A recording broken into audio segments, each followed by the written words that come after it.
profesional itu adalah media yang bekerja berdasarkan undang-undang dan kode etik jurnalistik gitu. Karena tensinya itu tentunya ke depan menghadapi pilkada ini semakin manas, menghangat, belum panas gitu, hangat. Seperti sekarang ini hangat, panas. Ini benar. Nah, Panas. saya melihat begini perkembangannya ya. sponsor. Kita bagi dua dulu antara media sosial dengan media massa. Dan di sini perspektifnya tentu berbeda. Kalau media sosial itu TikTok, Andi. mereka itu boleh menggunakan akun-akun fake, boleh menggunakan tangan-tangan jahat, boleh menggunakan tangan-tangan baik begitu, sehingga tidak jelas jenis kelaminnya, orangnya dan sebagainya, semuanya tidak jelas, sehingga mudah dimanfaatkan untuk hal-hal yang negatif dan hal-hal yang baik. Jadi medsos itu tidak semuanya negatif gitu, tapi ada hal positifnya juga. Nah, hasil pemantauan saya itu kan di medsos itu kan semakin tensinya semakin meningkat gitu, terutama saling serang antar pendukung, bukan antar paslonnya tapi antar pendukung paslonnya gitu. Dan situasi itu nampaknya dijadikan referensi oleh media gitu. Dijadikan referensi oleh media untuk ikut-ikutan menyoroti isu yang dimainkan oleh media sosial. Apakah media massa itu salah atau benar menyoroti soal kecenderungan yang ada di medsos? Tidak salah begitu. Tetapi yang penting adalah fungsi-fungsi media itu tetap dijalankan. Kritis boleh, bahkan itu wajib bagi media, tetapi kritis itu tetap dilandaskan kepada cover both side. Jadi pemberitaan yang cover both side itu, pemberitaan yang berimbang itu, dan memberikan space yang sama antar beberapa pihak yang ada yang terlibat di dalam sebuah berita itu. Nah, kalau kemudian ini tidak dijalankan oleh kita, maka apa bedanya kemudian media massa dengan media sosial gitu. Nah, oleh sebab itu di menjelang pilkada ini, sudah masuk ke tahapan pilkada ini, kita bersama memiliki kepentingan untuk membangun Pamekasan yang lebih baik. Karena melihat dari perkembangan, melihat dari beberapa kejadian sebelumnya, media itu menjadi bagian dari yang menciptakan situasi yang panas ini. Bahkan hal itu berlanjut kepada pasca pilkada itu sendiri. Jadi ketegangan itu terus berlanjut pada pasca pilkada. Dan ini menjadi proses demokrasi itu menjadi tidak sehat. Politik itu menjadi tidak sehat dan menjadi pendidikan yang tidak baik bagi generasi-generasi selanjutnya. Harusnya politik itu adalah politik yang riang gembira, tanpa adanya ketegangan, tanpa adanya fitnah, tanpa adanya adu domba. Tetapi karena salah satunya adalah media massa yang mengkonstruksi itu, sehingga itu terjadi ya di masing-masing media. Oleh sebab itu, setelah saya merenung dan berdiskusi dengan para senior dan beberapa teman-teman yang lain, kemudian muncul bagaimana jurnalisme positif itu perlu kita gaungkan ketika pilkada ini. Nah, tentunya jurnalisme positif ini bukan dalam rangka mematahkan idealisme dan membunuh kreativitas dan kritisisme dari wartawan itu sendiri. Jadi hanya sekedar mengingatkan bahwa prinsip-prinsip cover both side, prinsip-prinsip keberimbangan, prinsip-prinsip memberikan ruang dan space yang sama antar pihak-pihak yang terlibat dalam pemberitaan itu. Hanya sebatas itu gitu, ya, kepentingannya. Nah, oleh sebab itu di momentum ini perlu kita gaungkan.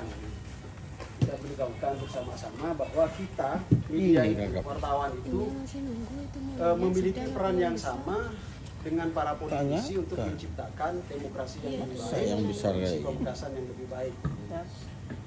Jadi kalau anggota dewannya sudah baik, eksekutifnya baik, legislatifnya baik, legislatifnya juga sama-sama baik, kemudian ditopang oleh kerja-kerja jurnalistik dan kerja-kerja teman-teman yang baik itu, maka kemudian situasi politik dan demokrasi di Pamekasan ini bisa berjalan dengan baik.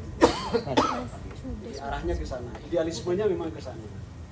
Nah, apakah jurnalisme positif ini akan didukung oleh semua teman-teman media di Pamekasan? Saya tidak yakin 100% semuanya mendukung itu. Ya, betul. Tetapi kita perlu melakukan upaya-upaya daripada tidak melakukan sama sekali. Kita melakukan hal itu karena ini juga menjadi edukasi bagi kita sendiri, sekaligus juga menjadi introspeksi bagi kita sendiri bahwa jurnalisme itu tidak seperti yang dianggap oleh masyarakat itu adalah selalu menyoroti hal-hal yang baik, yang buruk untuk kepentingan media itu sendiri. Nah, oleh sebab itu jurnalisme positif ini, jurnalisme positif ini perlu kita gaungkan dan perlu kita deklarasikan. Tentunya,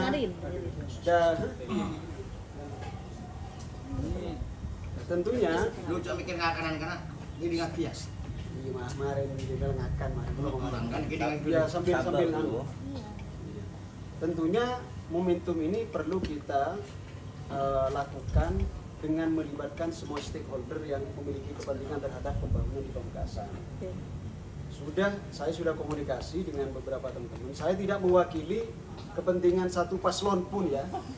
Tapi saya berpikir bagaimana kondisi Pamekasan yang lebih baik, demokrasi yang lebih baik, kemudian jurnalisme di Pamekasan itu tumbuh sehat.